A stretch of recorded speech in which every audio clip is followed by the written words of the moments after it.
Good morning, good morning. करें शुरू। आ जाओ। तो हम लोग जो पढ़ रहे थे वो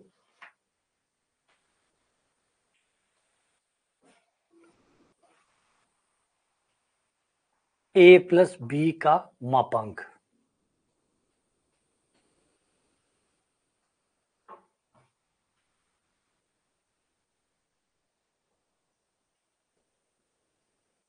a प्लस बी का मापांक, यहां तक हमारा लास्ट क्वेश्चन हुआ था कल। a प्लस बी का मापांक और a माइनस बी का मापांक। अब हम 3 के लिए चलते हैं। a plus B plus c, 3 का मापांक। a plus B plus c 3 vector है और उन 3 वेक्टर को जोड़कर मापांक निकालना है। 3 वेक्टर्स को जोड़कर मापांक निकालना है, यानी a vector plus B vector plus C vector. a vector plus B vector plus C vector और फिर उसका मापांक। अब एक तरीका तो ये है कि अगर आपको ए बी सी 3 वेक्टर दे, अगर दिए हुए हो तो तीनों को जोड़ लो, जोड़कर मापांक निकाल लो। लेकिन जैसे मैंने कहा कि ऐसा तो नहीं करेगा, कुछ ना कुछ इसको घुमाएगा और घुमा फिरा के ही पूछेगा, है ना। कोई भी इस तरीके से बिल्कुल भी नहीं पूछेगा कि 3 वेक्टर आपको दे दिए और फिर कहेगी बताओ परिमाण क्या होगा। इसके ऊपर कुछ ना कुछ घुमा के, इसको चेंज करके, बदल के इससे जुड़ा हुआ कोई सवाल पूछेगा। जैसे हमने भी ए प्लस बी का देखा, ए माइनस बी का देखा, ए प्लस बी का परिमाण, ए माइनस बी का परिमाण, उससे जुड़े हुए सवाल कल हमने किए थे। आज बस उसी प्रकार से ए प्लस बी प्लस सी के परिमाण से जुड़े हुए सवाल करेंगे। एक तो ए प्लस बी प्लस सी का परिमाण का स्क्वायर, ये फॉर्मूला हम यूज करेंगे। ए प्लस बी प्लस सी के परिमाण का स्क्वायर बराबर होता है, बराबर होगा ए का परिमाण प्लस बी का परिमाण प्लस सी का परिमाण plus 2a dot B plus 2b dot C plus 2c dot a, या a डॉट सी। डॉट गुना में आगे पीछे से फर्क नहीं पड़ता, आप लिख सकते हैं। ये रहेगा हमारा formula, a plus B plus C के परिमाण का स्क्वायर बराबर a के परिमाण का स्क्वायर, b के परिमाण का स्क्वायर, c के परिमाण का square plus 2a dot B plus 2b dot C plus 2c dot a. अब इस क्वेश्चन में आता है कि अगर कुछ चिन्ह प्लस के हुए और कुछ माइनस के हुए तो कोई बात नहीं। अगर प्लस माइनस के हुए भी तो हम तो यही फॉर्मूला लगाएंगे, हम तो यही फॉर्मूला लगाएंगे। फॉर एग्जाम्पल के लिए अगर सपोज करो a माइनस बी माइनस सी के परिमाण का स्क्वायर पूछे, अगर ये पूछे तो क्या करेंगे, तो हम तो यही लगाएंगे। कैसे? इस तरीके से, a, ये जो माइनस का चिन्ह है ये b के साथ ले लो, b वेक्टर के साथ माइनस ले लो, c वेक्टर के साथ माइनस का चिन्ह ले लो। तो जो माइनस का चिन्ह है वो a वेक्टर b वेक्टर जो भी है उनके साथ, उनको दे दो, उनके साथ दे दो। वो जो चिन्ह है वो उनको दे दो। जैसे माइनस बी है तो उसको दे दो c, माइनस सी उसको दे दो।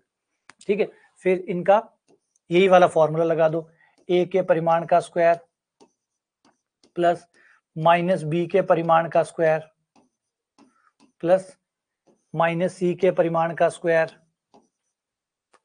Plus 2a dot B, a dot B, B की जगह माइनस बी वेक्टर है तो 2a dot minus B plus 2 minus B dot minus C plus 2a dot C. इस तरीके से आपका माइनस वाला भी बन जाएगा। ठीक है, और ये माइनस बी का परिमाण निकालो चाहे बी का परिमाण निकालो, परिमाण के हिसाब से सदिश बराबर ही होते हैं, परिमाण के हिसाब से सदिश बराबर होते हैं, है ना। कोई सदिश बी है तो वो जो भी है, मान लो 2i plus 3j plus k है, और अगर मैं इसको माइनस बी कर दूं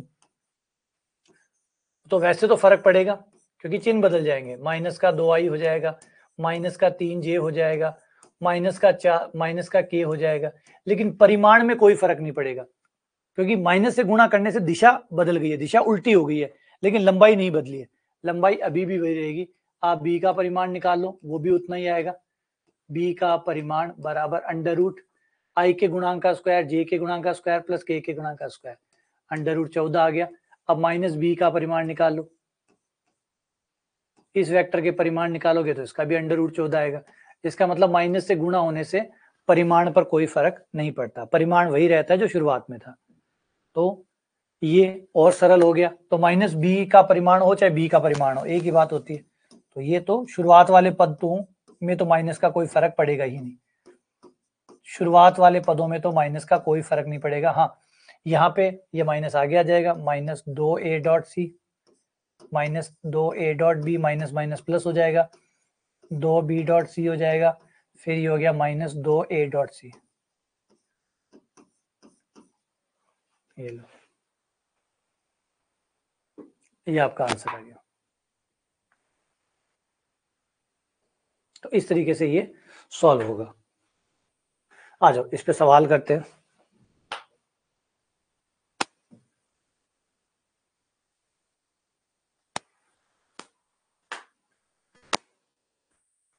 ये रहा, ये क्वेश्चन दिया हुआ है कि तीन सदिश ए बी सी में एक संबंध है कि a plus B plus C vector बराबर 0 है।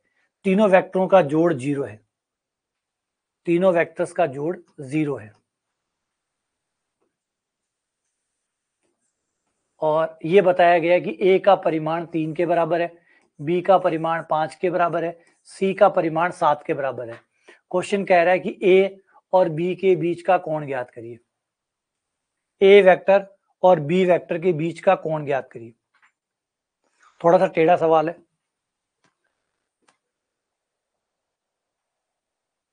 ना, थोड़ा सा टेढ़ा सवाल है, दिमाग लगाना पड़ेगा कि कैसे इसमें सही ढंग से यूज करोगे और a और b के बीच का कोण निकालोगे।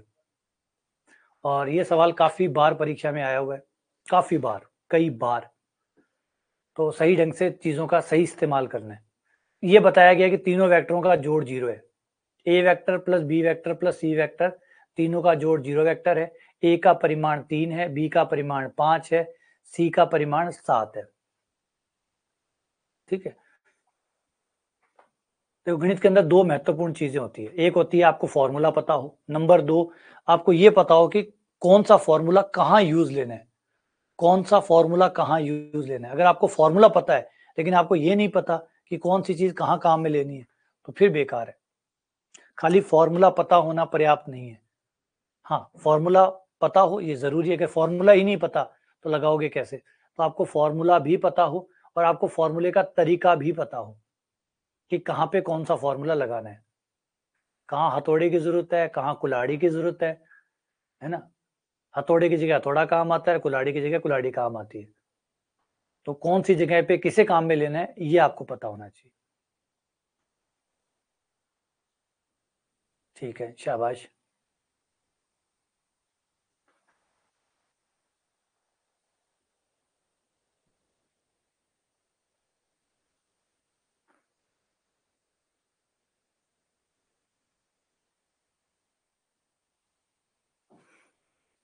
आ जाओ, देखो दिया हुआ है A vector plus B vector plus C vector बराबर 0। ठीक है, A vector plus B vector दोनों हम इस तरफ रखेंगे और सी वेक्टर को हम उधर ले जाएंगे। ये सी वेक्टर उधर चला गया, माइनस का सी हो गया, सी वेक्टर उधर चला गया, माइनस का सी हो गया। अब ये माइनस सी क्यों किया, हमने दूर तक सोचा। जब दो सदिश बराबर होते हैं, बीच में बराबर का चिन्ह है, तो जब दो सदिश बराबर होते हैं, बीच में बराबर का चिन्ह है मतलब बराबर है, तो जब दो सदिश बराबर होते हैं तो उनका परिमाण भी बराबर होता है ना। बराबर सदिशों के परिमाण भी बराबर होता है और उनकी दिशा भी बराबर होती है। तो ये लो, अगर ये दोनों बराबर हैं तो इनके परिमाण भी बराबर होंगे। तो दोनों तरफ परिमाण लेने पर, दोनों तरफ परिमाण लेने पर, इधर भी परिमाण ले लिया, इधर भी परिमाण ले लिया। जब दो सदिश बराबर है तो परिमाण भी बराबर होंगे। अच्छा, परिमाण ही नहीं, दिशा भी बराबर होगी, लेकिन हमें सिर्फ परिमाण की बात कर रहे हैं अभी। तो दोनों तरफ परिमाण निकाल लिया। ठीक है, दोनों तरफ स्क्वायर कर दिया, दोनों तरफ स्क्वायर करने पर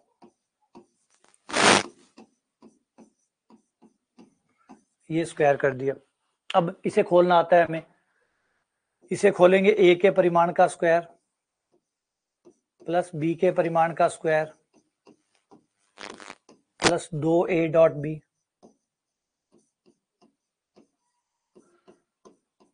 बराबर सी के परिमाण का स्क्वायर। माइनस कहाँ गया, बोला कोई फर्क नहीं पड़ता, क्योंकि बताया था किसी सदिश का माइनस लेकर उसका परिमाण निकालो चाहे सीधा परिमाण निकालो, एक ही बात है, माइनस से परिमाण में कोई चेंज नहीं आता। अब ये जो मान आपको दिया हुआ है ये रखो, ए का परिमाण कितना हुआ 3, ए का परिमाण 3 रख दो, बी का परिमाण कितना है, बी का परिमाण रख दो, बी का परिमाण 5 है, 5 रख दो, सी का परिमाण 2 ए डॉट बी बराबर होगा ए का परिमाण प्लस बी का परिमाण इंटू कॉस थीटा। सी का परिमाण दिया हुआ है कितना 7, वो आ गया 7 का स्क्वायर।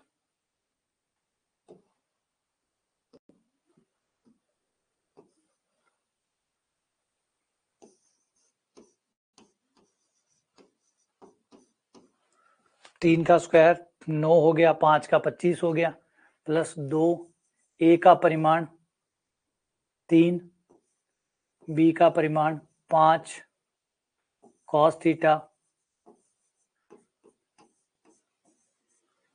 7 का हो गया 49। पदों को एक तरफ ले जाओ, ये हो गया 34 और ये हो गया 30 कॉस थीटा बराबर 34 और 49 है तो 15 आ गया। कॉस थीटा बराबर 15/30 हो गया, दोनों को काटने पर 1/2 आ गया। कॉस का मान 1/2 तब आता है जब 60 डिग्री होता है, यानी π/3 हो गया।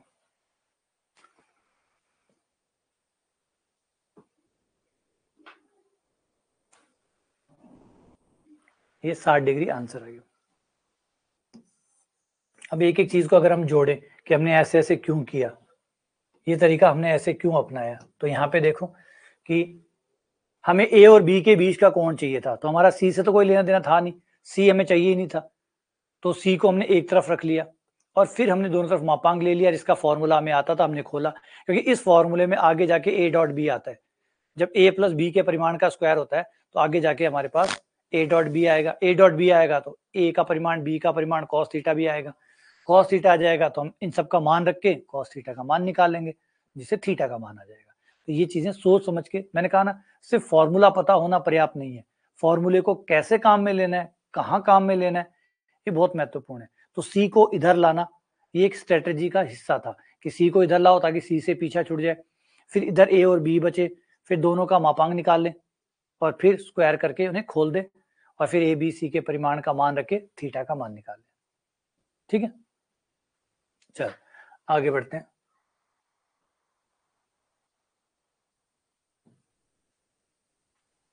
अगला सवाल, हाँ एक चीज याद रखिएगा जो मैं बार बार कहता रहा हूं, सवाल आपसे नहीं हो रहा कोई बात नहीं, अगर आपसे सवाल पहली बार में नहीं हो रहा है तो कोई बात नहीं है, लेकिन अगली बार आपसे नहीं हो रहा है तो फिर गलत बात है। पहली बार किसी से भी नहीं होता ये नॉर्मल है, पहली बार किसी से भी नहीं होता ये नॉर्मल बात है, लेकिन अगली बार आपसे नहीं होता है तो फिर चिंता की बात है, क्योंकि अगली बार आपसे नहीं हो रहा है इसका मतलब आप दोहरा नहीं रहे, आप निकाल नहीं रहे, आप समझ नहीं रहे। पहली बार नहीं हो रहा है इसका मतलब आपने कभी पहले किया ही नहीं था, इसलिए कैसे होता।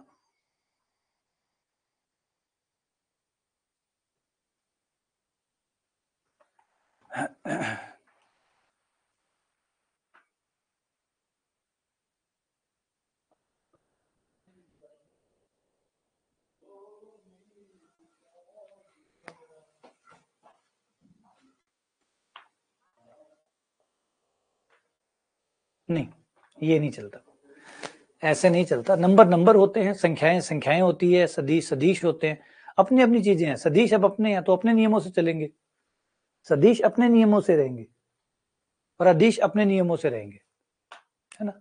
हर किसी के अपने नियम होते हैं और हमें उन नियमों की सम्मान करना पड़ता है। अब कोई मान लो कोई किसी धर्म को मानता है तो वो अपने हिसाब से अपने दैनिक जीवन को बिताता होगा, कोई दूसरे चीज में विश्वास करता है तो वो अपने दिन को उस हिसाब से बिताता होगा। तो हर व्यक्ति के अपने रूल है तो अपने रूल से चलेगा। अब अदिश है वो अदिशों के हिसाब से चलते हैं, सदिश सदिश के हिसाब से चलते हैं। तो जब सदिश पढ़ रहे हो तो सदिश के रूल लगाने पड़ेंगे, अदिशों के टाइम में अदिश के रूल लगाने पड़ेंगे। अब आप ये सोचो कि एक ही रूल से हम सबको कवर कर ले, ये नहीं हो सकता। अब मैट्रिक्स से आप सॉल्व करते हैं, मैट्रिक्स में आप अलग प्रकार की गुणा करते हैं, मैट्रिक्सों में अलग गुणा करते हैं, सदिशों में अलग गुणा करते हैं, संख्याओं में अलग गुणा करते हैं, बहुपदों में अलग गुणा करते हैं। तो जो चीज अलग है तो उसके नियम भी अलग होंगे, फिर उसके हिसाब से जाना होता है। तो ये ए का परिमाण 3 है, बी का परिमाण 4 है, ए और बी के बीच का कोण 120 डिग्री है। अब इसे ध्यान से और सही ढंग से यूज करो फॉर्मूले को, और आपको 4a प्लस 3b का परिमाण निकालना है। 4a प्लस 3b का परिमाण निकालना है। थोड़ा सा क्रिएटिव सवाल है ना, थोड़ा सा।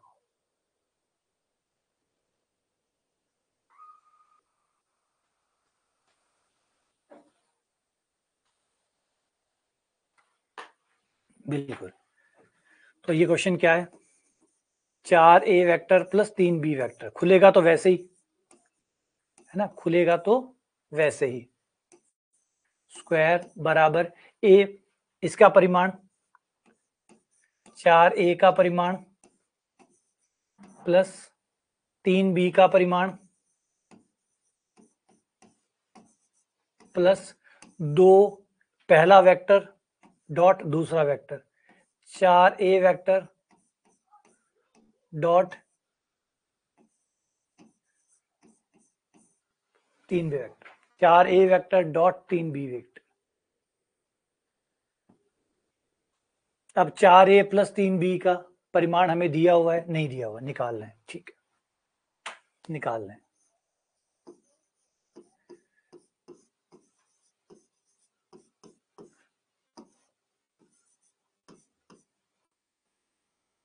यहाँ पे 4 बाहर आ जाएगा, क्योंकि अगर किसी सदिश किसी नंबर से गुणा हो रहा हो, कोई सदिश अगर किसी नंबर से गुणा हो रहा हो और आप उसका परिमाण निकाल रहे हो, तो वो जो नंबर है वो बाहर आ जाता है, और नंबर बाहर आ जाता है। तो ये नंबर आपका बाहर आ जाएगा, 4 आपका बाहर आ जाएगा, तो 4 बाहर आ गया, अंदर रह गया ए सदिश का स्क्वायर। ऐसे ही यहां से 3 बाहर आ गया,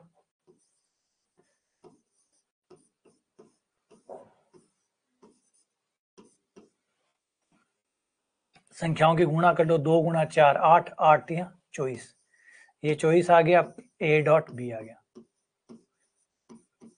a dot B.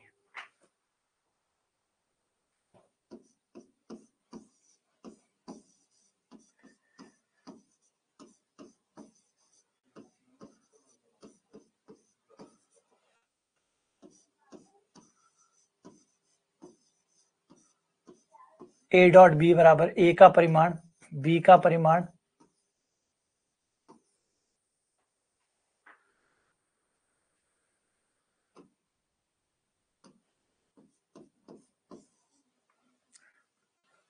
A 3,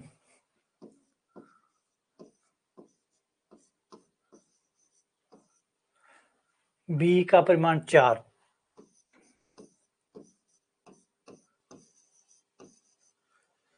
A B का परिमाण 4 कॉस थीटा बराबर, थीटा का मान भी दिया, वो भी रख दूं, कितना 120, तो ये 120 आ जाएगा।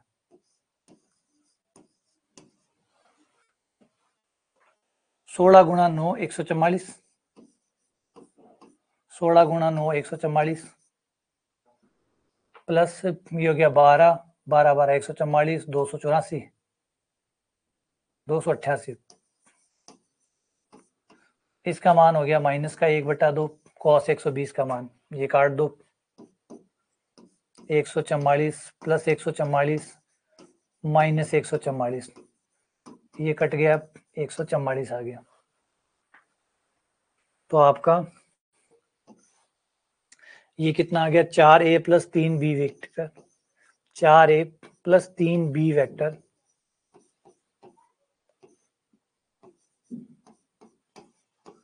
ये 12 का स्क्वायर। अब स्क्वायर से स्क्वायर दोनों साइड कट कर दो, 4a वेक्टर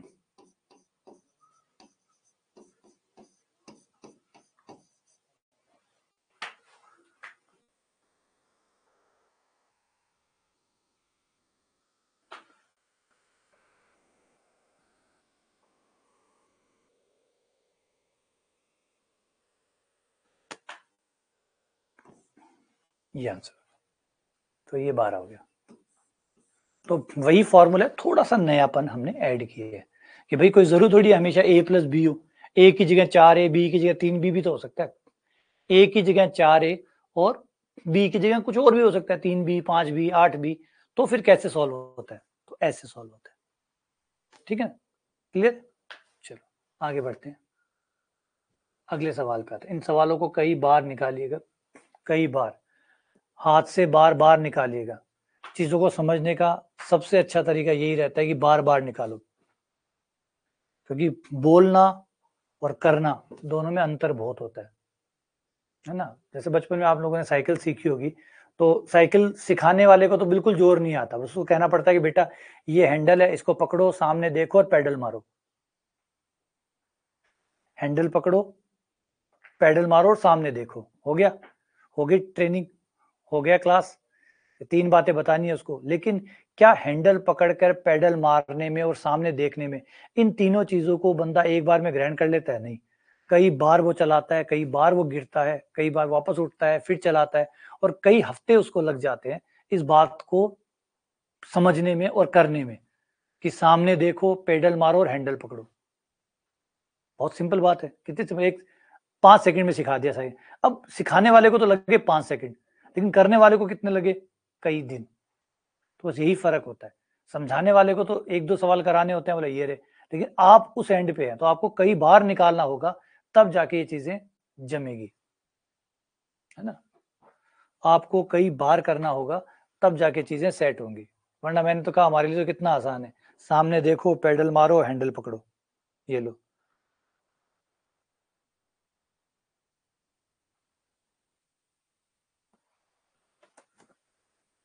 तो इसलिए बहुत जरूरी है कि जब तक आप लोग पूरी प्रैक्टिस नहीं डालेंगे इसके अंदर, तो चीजें काम नहीं करेगी। अब क्वेश्चन में क्या किया गया कि 3 सदिश जो आपके ABC है, ये एकक सदिश है। एकक सदिश मतलब इनका परिमाण 1 है। ए का परिमाण, बी का परिमाण और सी का परिमाण कितना है? 1 है। एकक सदिश है मतलब यूनिट वेक्टर है, यूनिट वेक्टर है मतलब इनका परिमाण 1 है। ए प्लस बी प्लस सी का परिमाण, ए प्लस बी प्लस सी 0 वेक्टर है, तो जब ये 0 है तो इनका परिमाण भी कितना आएगा? 0। अगर वेक्टर 0 है तो 0 वेक्टर का परिमाण भी 0 होगा, तो इनका परिमाण 0 है। वेक्टर 0 है तो इनकी लंबाई भी 0 होगी, जब सदिश 0 है उसका परिमाण 0 है। ठीक है, A dot B dot C dot A का मान निकालना है, और हमारा फॉर्मूला कहता है कि ए प्लस बी प्लस सी परिमाण का स्क्वायर बराबर ए के परिमाण का स्क्वायर प्लस बी के परिमाण का स्क्वायर प्लस सी के परिमाण का square.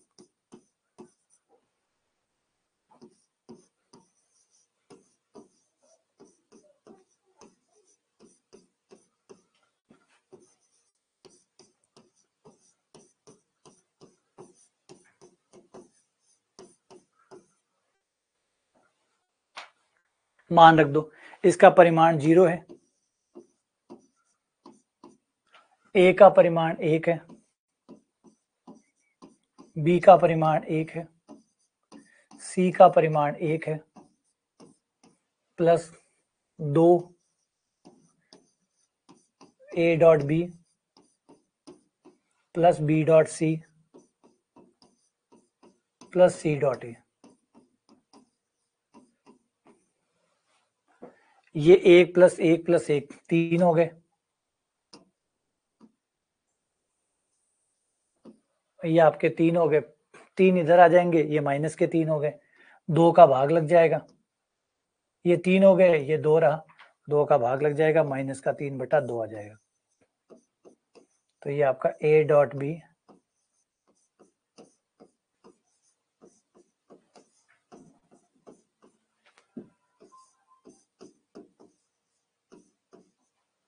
A dot B dot C dot A बराबर माइनस का 3/2।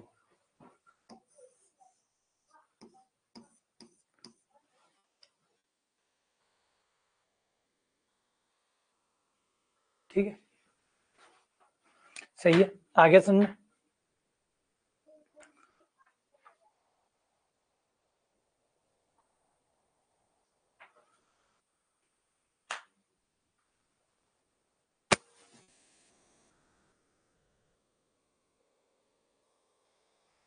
अगला सवाल, परस्पर लंबवत बल, तीन सदिश है ए बी सी जो परस्पर लंबवत है, इनका परिमाण 2, 10, 11 है, इनके परिणामी का परिमाण कितना होगा? इनके परिणामी का परिमाण कितना होगा?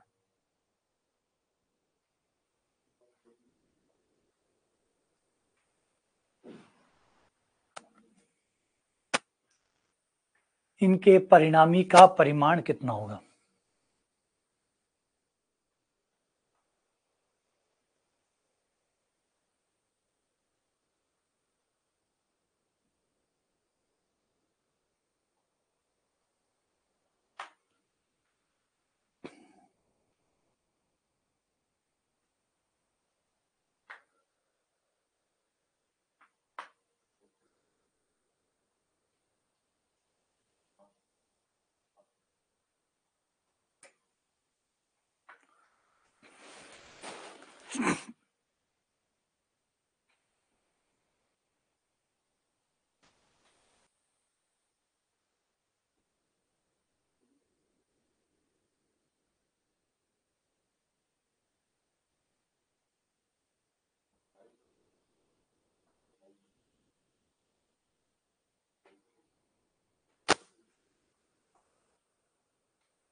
ठीक है, शाबाश, आ जाओ। देखो क्वेश्चन बड़ा प्यारा है।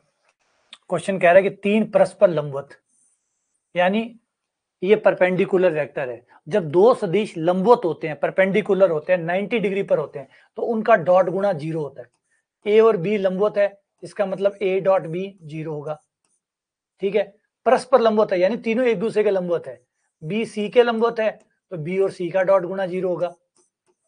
ए और सी भी लंबवत है, इसलिए ए और सी का डॉट गुणा भी 0 होगा, क्योंकि लंबवत है यानी डॉट गुणा 0। यही चीज होती है लंबवत होने की शर्त। लंबवत होने की शर्त क्या होती है? डॉट गुणा 0 आएगा। अगर डॉट गुणा 0 आ रहा है मतलब लंबवत है, लंबवत है मतलब डॉट गुणा 0 है। ये बात दोनों साइड से सही है। लंबवत है, 90 डिग्री पर है, समकोण पर काटते हैं, परपेंडिकुलर है, लंबवत है तो डॉट 0 होगा। ठीक है, डॉट 0 हो रहा है मतलब लंबवत है।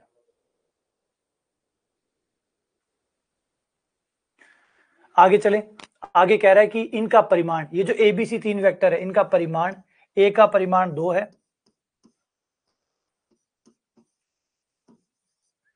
बी का परिमाण 10 है, सी का परिमाण 11 है।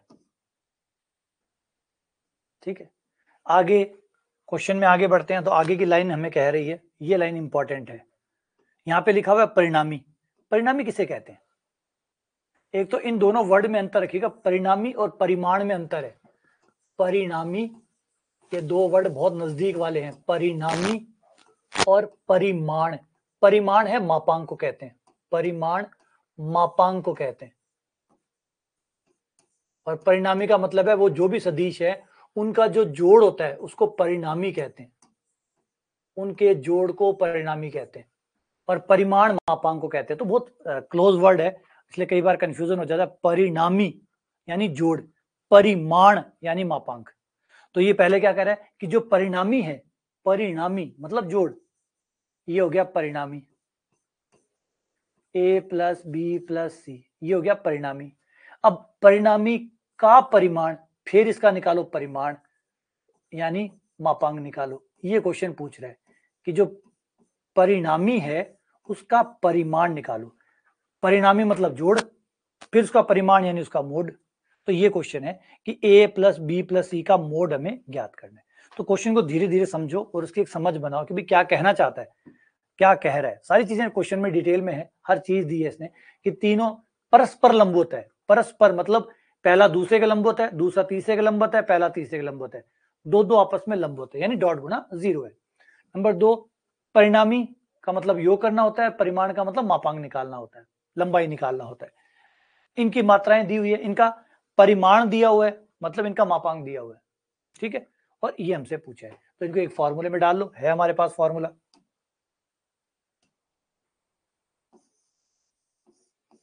A vector plus B vector plus C vector का स्क्वायर बराबर ए के परिमाण का स्क्वायर प्लस बी के परिमाण का स्क्वायर प्लस सी के परिमाण का square. 2 A dot B plus B dot C plus C dot ए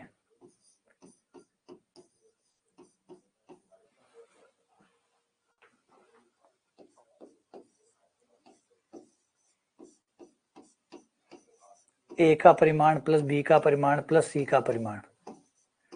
ए का परिमाण दिया है 1, बी का परिमाण भी 1, सी का परिमाण भी 1 दिया 2, अच्छा 2 10 11 है,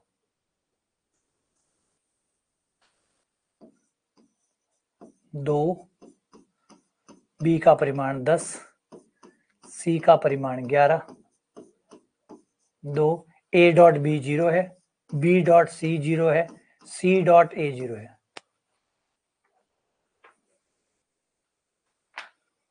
ठीक है, ये हो गया आपका 4 प्लस 100 प्लस 121, 225, 225 आपका 15 का स्क्वायर हो गया।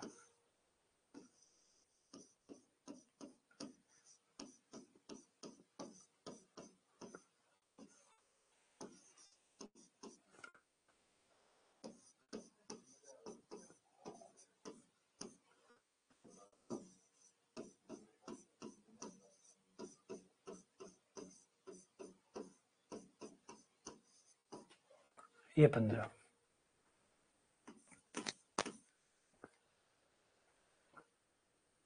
ये आपका आंसर है।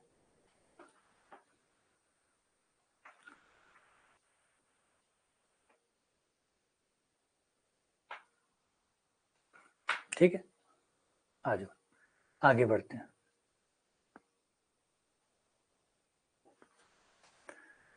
ये लो, ध्यान से करिएगा, अब ध्यान से करिएगा।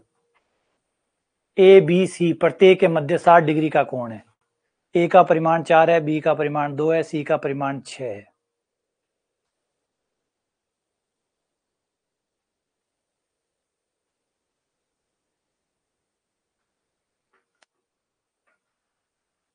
ए बी के बीच का कोण 60 है। अब ध्यान से करिएगा, सावधान होकर, तीनों के बीच का कोण 60 है। ए और बी के बीच में भी 60 है, बी और सी के बीच में भी 60 है, और ए और सी के बीच में भी 60 है। ए का परिमाण 4 है, बी का परिमाण 2 है, सी का परिमाण 6 है। तो तीनों के परिणामी का परिमाण कितना होगा, है ना, जोड़ क्या होगा। बिल्कुल Vikas,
A vector plus B vector plus C vector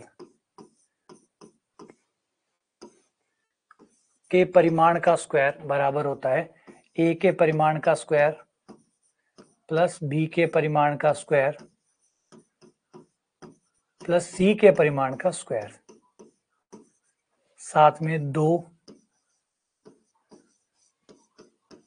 A dot B plus B dot C plus C dot A.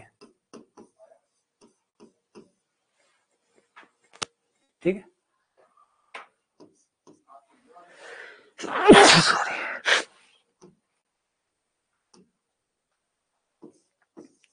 ये हो गया आपके ए के परिमाण का स्क्वायर प्लस बी के परिमाण का स्क्वायर प्लस सी के परिमाण का square plus 2 A dot B हो जाएगा ए का परिमाण बी का परिमाण into cos theta. Theta question कह रहा है सबका 60 है तो 60 लिख दो। ए का परिमाण बी का परिमाण कॉस 60, फिर इसको भी लिख दो बी का परिमाण सी का परिमाण कॉस 60 प्लस फिर तीसरा सी का परिमाण ए का परिमाण कॉस 60, ए का परिमाण बी का परिमाण कॉस 60, बी का परिमाण सी का परिमाण कॉस 60, सी का परिमाण ए का परिमाण कॉस 60। अब ए के परिमाण का मान रखना है 4, बी का परिमाण का मान रखना है 2, सी का परिमाण 6, 2, ए का परिमाण 4, बी का परिमाण 2, cos 60 का मान 1/2 प्लस बी सी का परिमाण बी का परिमाण 2, सी का परिमाण 6, cos 60 का मान 1/2 प्लस सी का परिमाण 6, ए का परिमाण 4, cos 60 का मान 1/2। ये हो गया 16 प्लस 4 प्लस 36 प्लस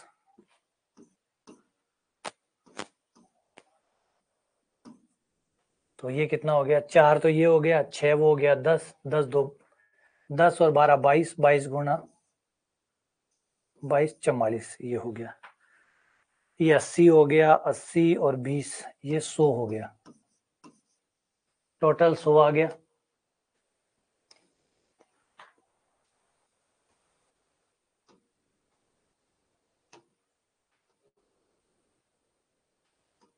तो ये हमारा बन गया यहाँ पे ए का परिमाण प्लस बी का परिमाण प्लस सी का परिमाण का स्क्वायर बराबर में 100 आया, 100 का 10 का स्क्वायर।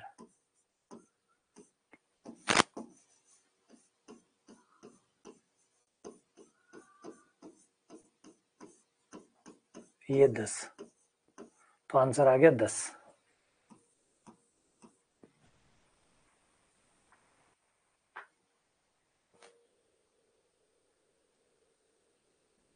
डॉट गुणा होते हैं तो कॉस लेते हैं, डॉट गुणा होती है तो कॉस लेते हैं। पुराने वाले लेक्चर देखो इसके साथ वाले।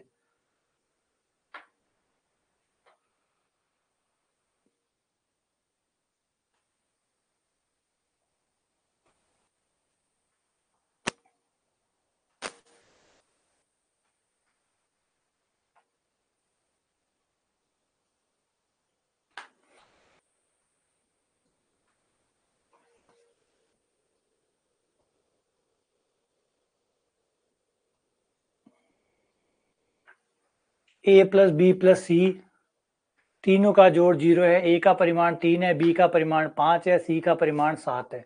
अब आपको ए और बी के बीच का एंगल बताना है और ये बताओ कि क्या इस सवाल को हम,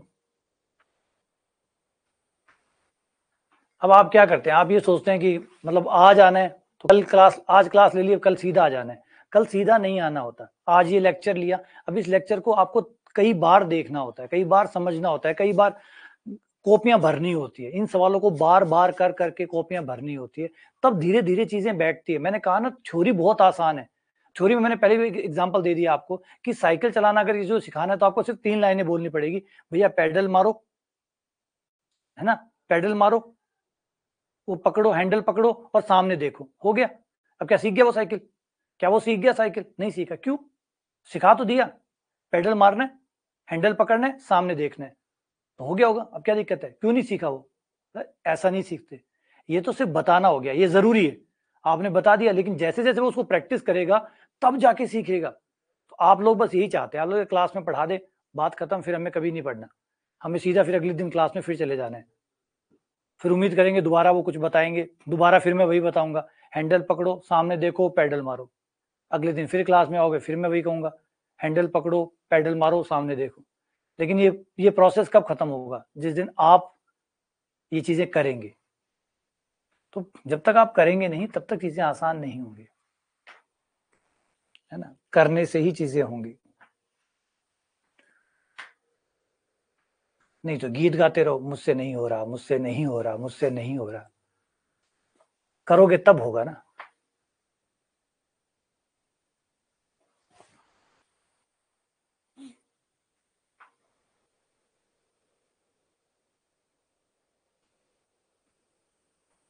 ठीक है, अच्छा, इस क्वेश्चन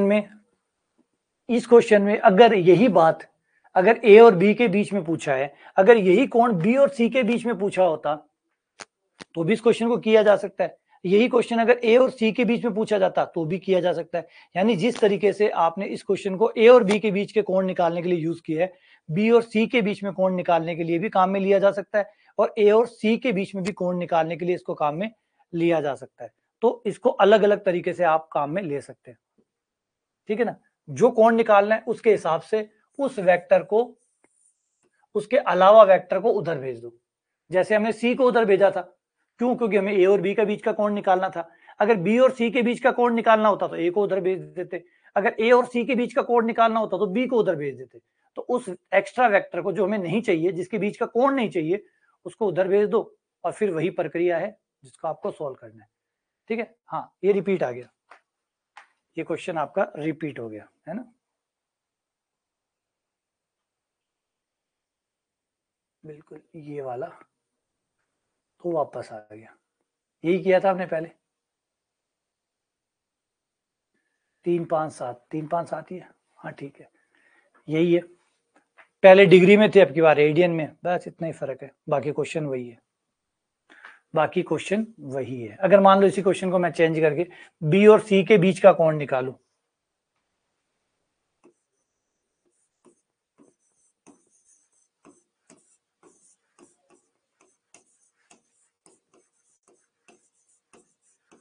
बी तथा सी के मध्य कोण,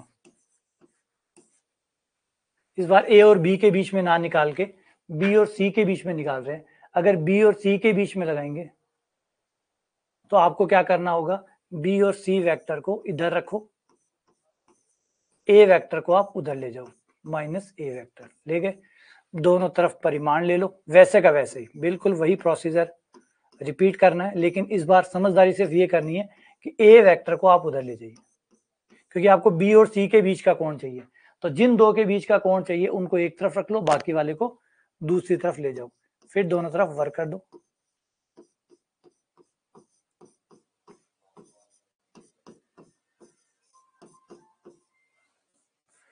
ए का परिमाण हो चाहे माइनस ए का परिमाण हो चाहे ए का परिमाण हो, बराबर होता है ना। परिमाण के केस में माइनस ए वेक्टर का परिमाण हो चाहे ए का परिमाण हो, एक ही बात है, एक ही बात है। तो माइनस ए के परिमाण की जगह ए का परिमाण लिखा जा सकता है। इसे खोलोगे तो बी के परिमाण का स्क्वायर प्लस सी के परिमाण का स्क्वायर प्लस 2b डॉट सी हो गया, बराबर ए के परिमाण का स्क्वायर। बी का परिमाण कितना है? बी का परिमाण हमारा 5 है, तो ये 5 हो गया, तो ये 25 हो गया।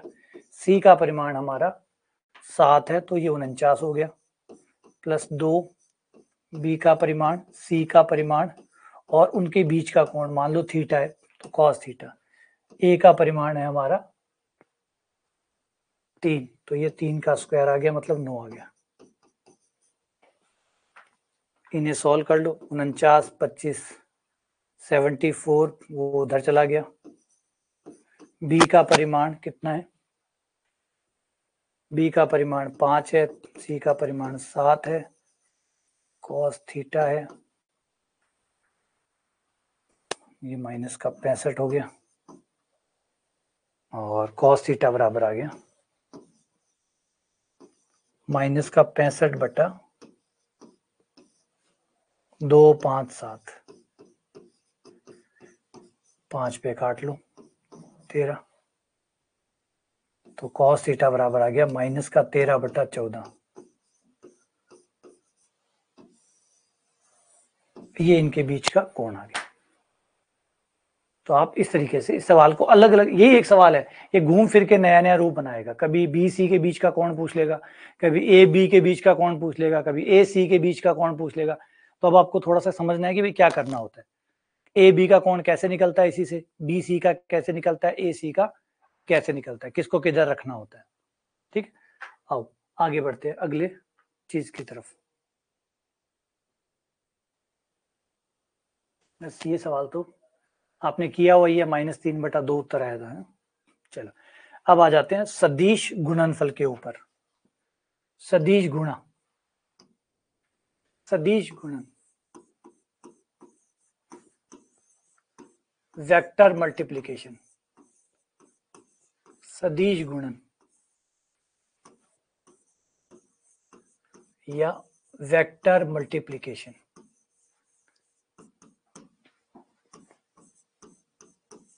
अदिश गुणा तो हमने देख ली, अब टाइम है सदिश गुणा का। अदिश गुणा तो देख ली, अब टाइम है सदिश गुणा का। ए डॉट बी, ए और बी की डॉट गुणा बराबर होती है ए का परिमाण, बी का परिमाण और cos थीटा। आपको ये डंडे लगाना अगर पसंद नहीं है तो आप सीधा लिख सकते हैं ए बी cos थीटा, है ना। बात तो एक ही है, डंडे वंडे लगाने से क्या होता है। तो यही चाहते हो कि ए के परिमाण का मतलब क्या होता है, ए की लंबाई, बी का परिमाण का मतलब बी की लंबाई, सी का परिमाण का मतलब सी की लंबाई। ठीक, तो अब हम सदिश गुणन करेंगे।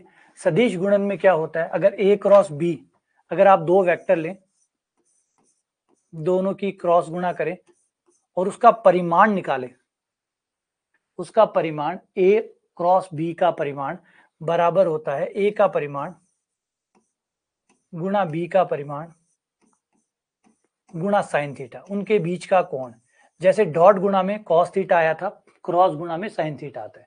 डॉट गुणा में cos थीटा आया था, यहाँ पे साइन थीटा आता है। अगर आप ए क्रॉस बी का परिमाण निकालना चाहते हैं, आप ये नहीं चाहते कि ए क्रॉस बी से कौन सा सदिश बना, आप सदिश में इंटरेस्टेड नहीं है बल्कि उसकी लंबाई में इंटरेस्टेड है, तब आप ये वाला सूत्र लगा सकते हैं। इससे आपको पता चल जाएगा कि उसकी लंबाई कितनी आएगी, जो ए क्रॉस बी करके जो सदिश बनेगा। क्योंकि क्रॉस गुणा में सदिश बनता है, ए सदिश होता है, बी सदिश होता है, और दोनों के क्रॉस से भी एक नया सदिश का जन्म होता है। तो दोनों सदिशों से एक नया सदिश बनता है। तो अगर आप उस जो नया सदिश बन रहा है, अभी वो क्या है क्या नहीं है उसके बारे में बात करेंगे। पहले बेसिक बात समझते हैं कि ए एक सदिश है, बी एक सदिश है। दोनों सदिशों की जब आप क्रॉस गुणा करोगे तो आपको हमेशा एक सदिश मिलेगा, ए सदिश बी सदिश, तो क्रॉस गुणा से भी आपको सदिश ही मिलेगा। ए सदिश है, बी भी सदिश है, तो इन दोनों की क्रॉस गुणा करने से जो भी बनेगा वो भी एक सदिश होगा। सदिश होगा तो उसकी एक दिशा होगी, उसका एक परिमाण होगा। डॉट गुणा में ऐसा नहीं होता था। डॉट गुणा में आपके ए और बी तो सदिश होते थे, लेकिन गुणा करने के बाद सदिश नहीं रहता था बल्कि अदिश आता था। उस केस में अदिश आता था, इस केस में आपका सदिश आएगा। ठीक है, लेकिन अगर आप इस सदिश के केवल परिमाण में इंटरेस्टेड है, मात्रा में इंटरेस्टेड है कि जो नया क्रॉस गुणा करके आपका जो सदिश आया है, जो नया सदिश बनने वाला है, उसकी लंबाई कितनी होगी, अगर आप सिर्फ लंबाई में इंटरेस्टेड है तो इससे निकाल सकते हैं ए का परिमाण बी का परिमाण इंटू साइन थीटा। इससे आपको उस सदिश की लंबाई का पता चल जाएगा कि लंबाई कितनी आएगी, वो जो नया सदिश आ रहा है उसकी लंबाई कितनी है, परिमाण कितना है, मात्रा कितनी है। लेकिन अगर आप इस बात में इंटरेस्टेड है कि नहीं मुझे तो वो सदिश चाहिए कि वो सदिश क्या बनेगा, वो सदिश क्या बनेगा, आ जाओ। अगर आप सदिश में इंटरेस्टेड है लो, तो ये तरीका लगाइएगा, इससे आपको सदिश मिल जाएगा।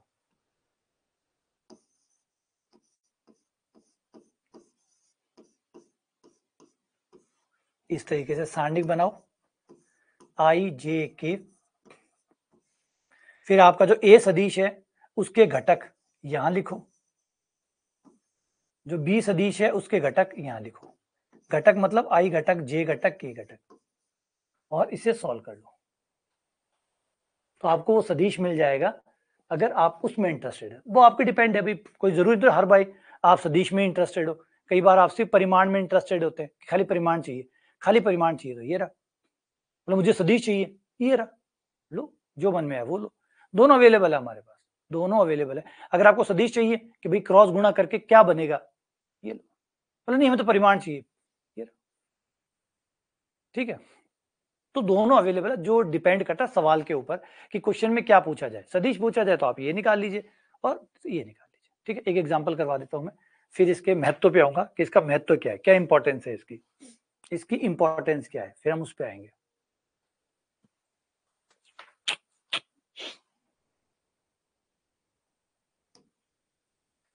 मान लीजिए ये आपका ए वेक्टर है, आई प्लस 2j प्लस 3k, ये आपका बी वेक्टर है, आई प्लस 2j माइनस के, और आप इन दोनों वेक्टर की क्रॉस गुणा करना चाहते हैं और देखना चाहते हैं कि क्रॉस गुणा से जो सदिश बनेगा वो क्या होगा। तो आपको सारणिक की मदद लेनी है, सारणिक आपकी इस गुणा को पूरा करेगा।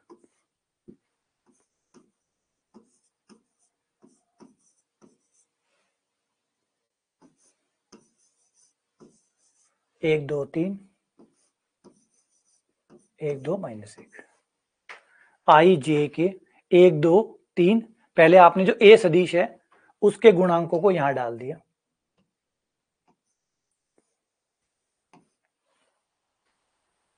1 2 3, फिर दूसरा जो बी सदिश है उसके गुणांकों को डाल दिया, 1 2 माइनस 1। इस तरीके से आपको एक कॉलम इसका बना देना है, एक कॉलम इसका बना देना है। तो आ जाओ, इसके बाद जो सारणिक को आप जैसे खोलते हैं वैसे खोलो। तो आई कैप माइनस का 2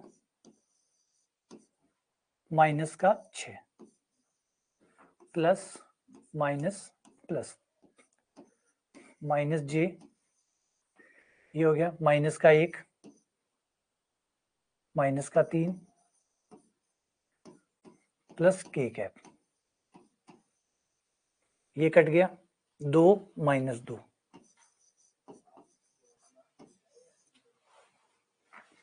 तो ये आपका हो गया माइनस का 8 I cap minus 4 minus minus plus 4 J cap plus 0 K cap. ये लो, ये बनेगा आपका क्रॉस गुणा करने के बाद सदिश, इन ए और बी के क्रॉस गुणा से बनने वाला सदिश, ये सदिश बन गया। तो आपके ए और बी दोनों सदिश थे, क्रॉस गुणा से जो बना वो भी एक सदिश होगा, इसीलिए इसको सदिश गुणन कहते हैं।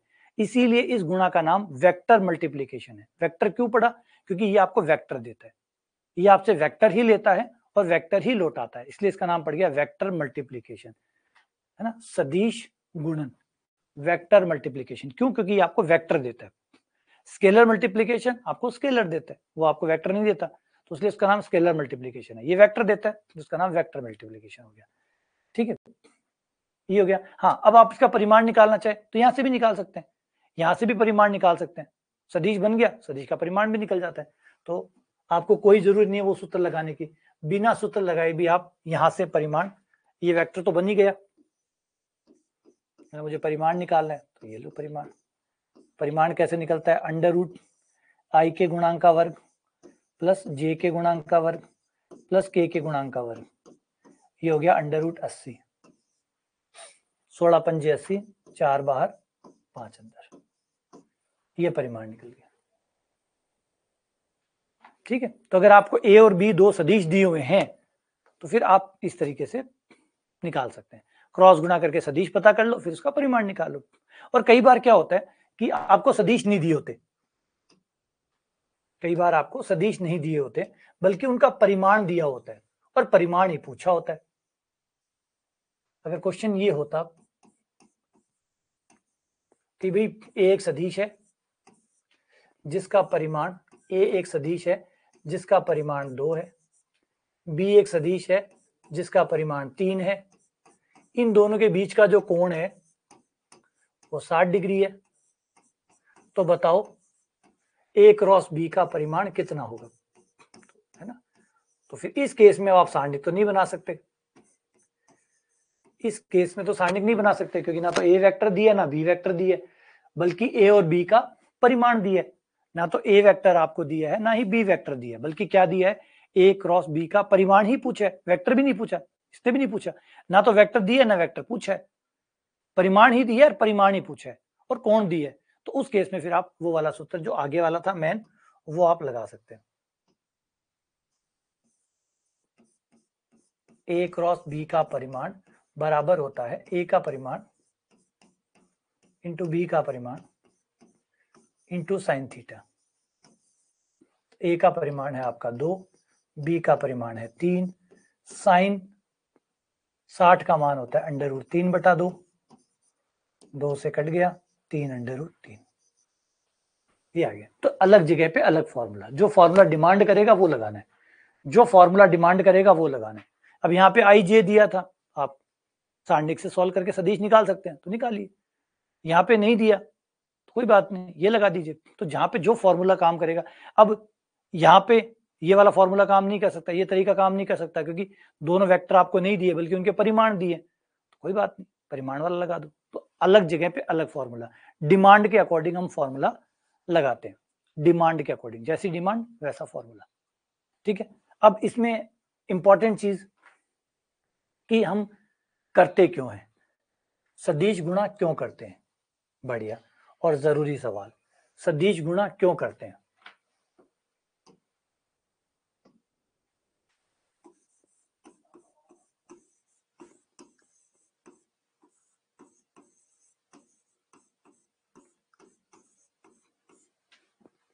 सदिश गुणा का महत्व, हम सदिश गुणा करते क्यों हैं, इंपॉर्टेंस ऑफ वेक्टर मल्टीप्लिकेशन।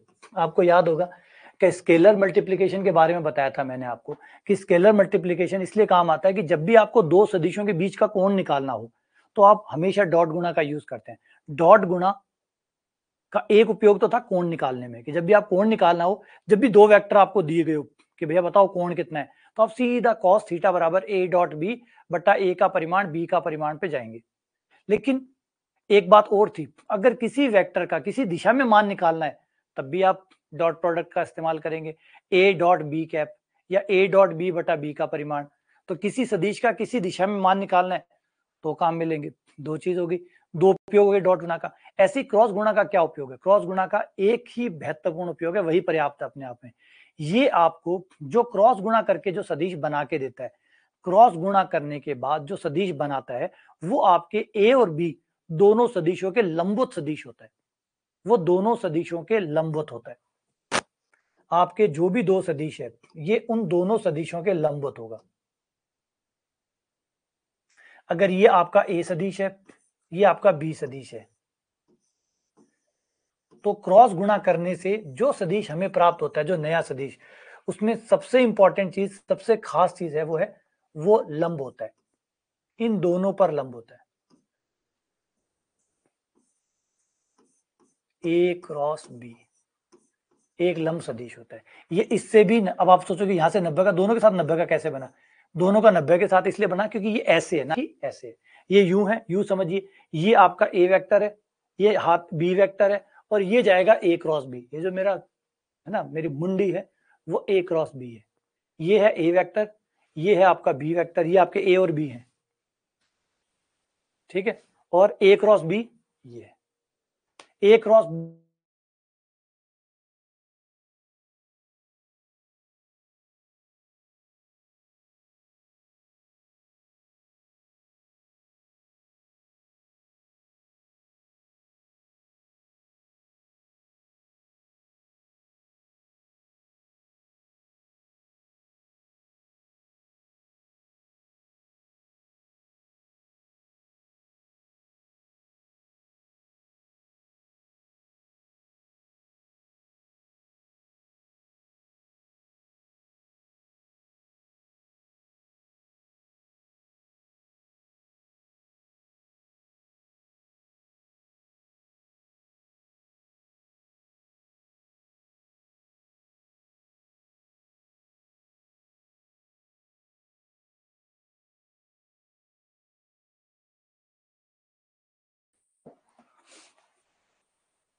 हाँ देखो,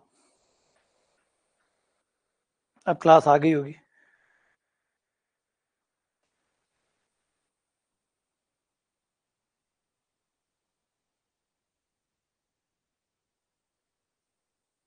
ठीक है, दोबारा बात करते हैं।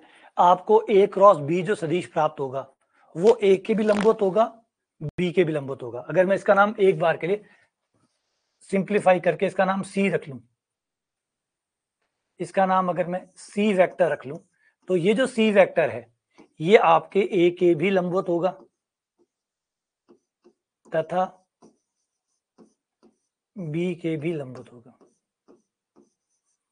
ए के और बी के दोनों के लंबवत होगा।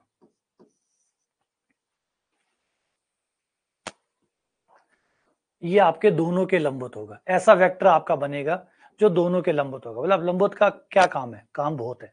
आगे जाके जब आप 3D पढ़ेंगे तो 3D में आपको अभिलंब वेक्टर ही काम आता है। जब आप समतल का समीकरण निकालते हैं या और कोई चीज निकालते हैं तो आपका अभिलंब ही आपका रोल प्ले करता है। अभिलंब बहुत महत्वपूर्ण चीज है। समतल के पास, बेचारे के पास अभिलंब ही तो होता है।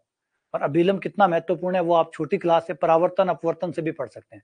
परावर्तन अपवर्तन में भी अभिलंब हुआ करता था, है ना। छोटी क्लास जब 7वीं 8वीं में जब पहली बार आप अपवर्तन पढ़ते थे या परावर्तन पढ़ते थे तो एक कंसेप्ट आता था अभिलंब।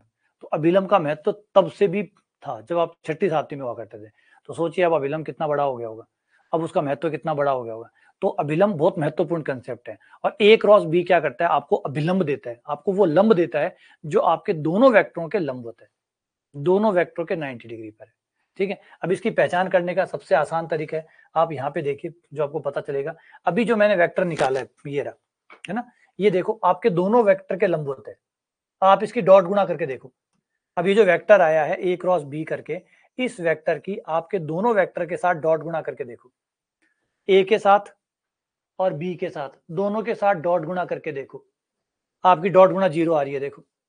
आई से आई माइनस का 8, 4 दूनी 8, 0 0 आ गया। चलो बी के साथ ट्राई कर लो, -8 +8 0 आ रहा है। तो क्रॉस गुणा करने से जो आपको वेक्टर प्राप्त होता है वो वेक्टर आपके ए और बी। डॉट गुणा लंबवत का कैसे पता चलता है? डॉट गुणा करके देख लो, डॉट गुणा 0 आ रही है मतलब लंबवत है, डॉट गुणा 0 आ रही है मतलब लंबवत है। तो कंफर्म हो रहा है कि जो ए क्रॉस बी बना है ये आपके ए और बी दोनों के लंबवत है। दोनों के साथ डॉट गुणा 0 आ रही है मतलब दोनों के लंबवत है। बस यही होता है कि इससे जो आपको सदिश मिलता है वो ऐसा सदिश होता है वो आपके दोनों के लंबवत होता है, दोनों के 90 डिग्री पे होता है। ठीक है ना, वो आपके दोनों सदिशों के लंबवत होता है। तो जब भी, इसीलिए इसको लांबिक सदिश भी कहते हैं।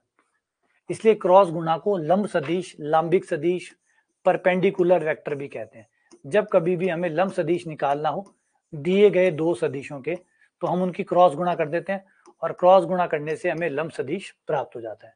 वो सदिश प्राप्त हो जाता है जो दोनों के लंबवत होता है।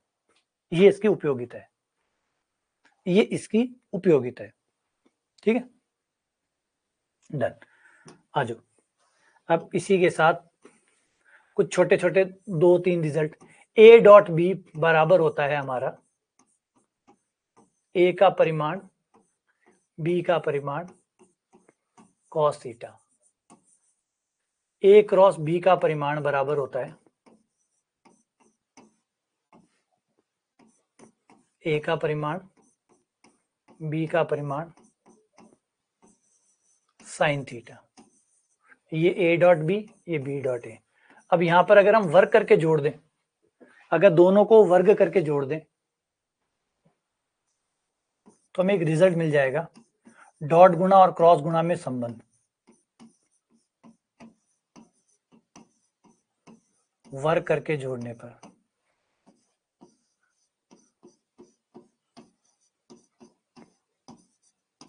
प्लस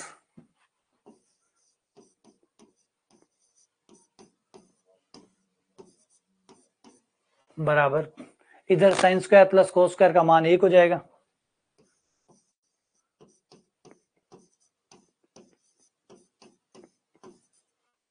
ये हो गया, ये एक रिजल्ट बन गया कि ए डॉट बी के परिमाण का स्क्वायर प्लस ए क्रॉस बी के परिमाण का स्क्वायर बराबर होता है ए का परिमाण का स्क्वायर बी के परिमाण का स्क्वायर। ये रिजल्ट बन गया एक। क्योंकि उसमें साइन था, इसमें कॉस था, तो उसमें साइन कॉस था, तो दिमाग घूम गया कि भैया दोनों को वर्क करके जोड़ दो, sine square plus cos square 1 हो जाएगा, तो एक सूत्र बन जाएगा, तो एक नया सूत्र बना सकते हैं, तो बना लिया। अब नया सूत्र बना है तो पेपर वाला कोई ना कोई सवाल भी पूछ लेगा उस पर, है ना। पेपर वाला तो बस यही करता है, नया सूत्र बनाता है, सवाल पूछ लेता है।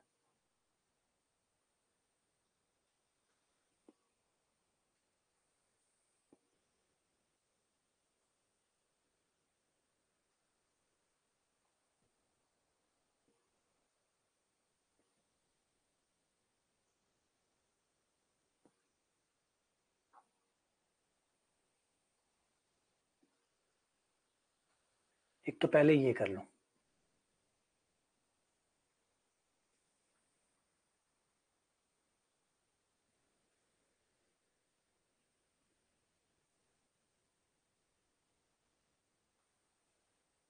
ये लो, ए डॉट बी बराबर है ए क्रॉस बी का परिमाण, तो ए और बी के बीच का कोण कितना होगा, ए और बी के बीच का कोण कितना होगा।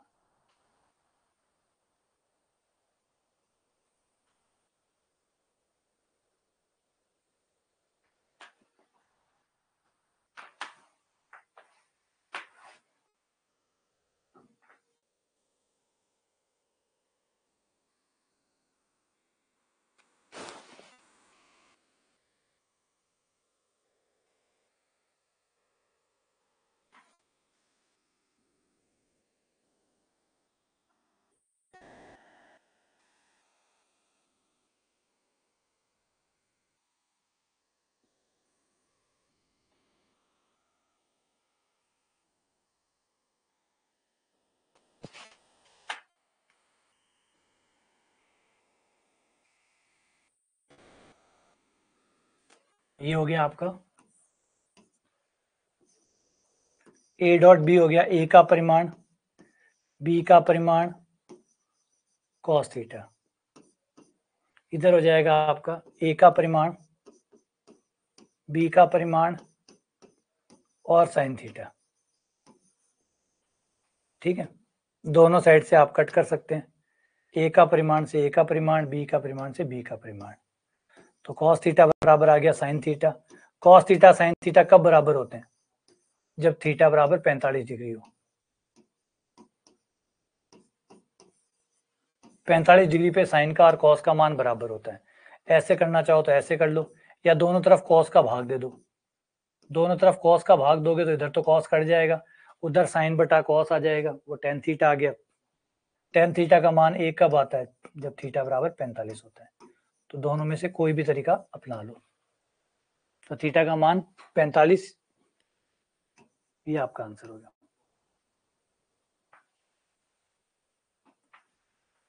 सही है।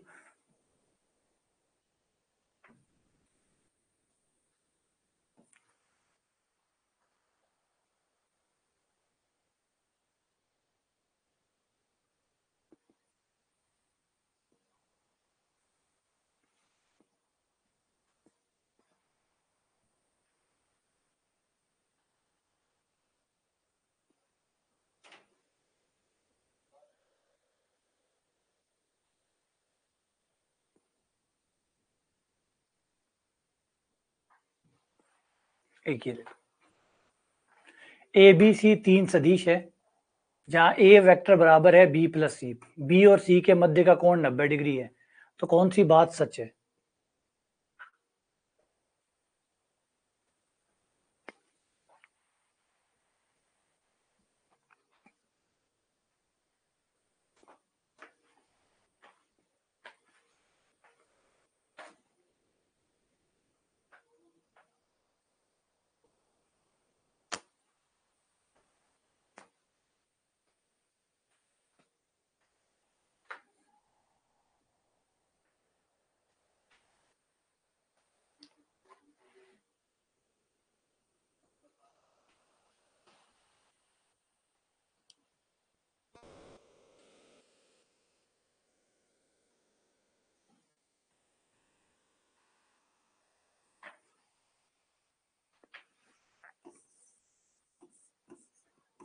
ए वेक्टर बराबर दिया हुआ है B vector plus C vector, दोनों तरफ परिमाण लेने पर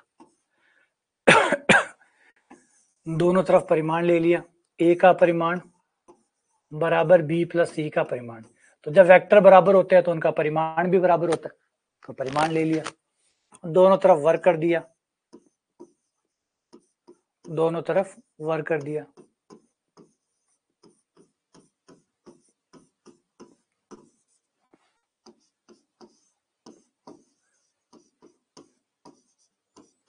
ये हो गया बी का परिमाण का स्क्वायर प्लस सी के परिमाण का square plus 2b dot C. B और सी के बीच का कोण 90 है, यानी लंबवत है, लंबवत है मतलब डॉट गुणा 0 है, तो बी डॉट सी बराबर हो गया 0। बी डॉट सी बराबर 0 आ गया, तो बी डॉट सी की जगह 0 रख दो। ए का परिमाण का स्क्वायर बराबर बी के परिमाण का स्क्वायर प्लस सी के परिमाण का स्क्वायर। और जैसा कि बताया कि ए के परिमाण को आप खाली ए भी लिख सकते हैं, तो ये हो गया ए स्क्वायर बराबर बी स्क्वायर प्लस सी स्क्वायर, ए स्क्वायर बराबर बी स्क्वायर प्लस सी स्क्वायर।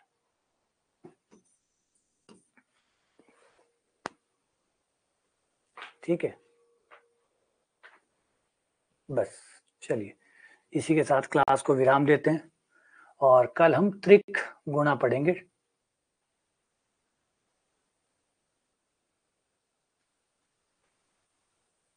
बस हो गया, अब हम त्रिक गुणा और पढ़ेंगे, थोड़े से इसके ऊपर सवाल करेंगे।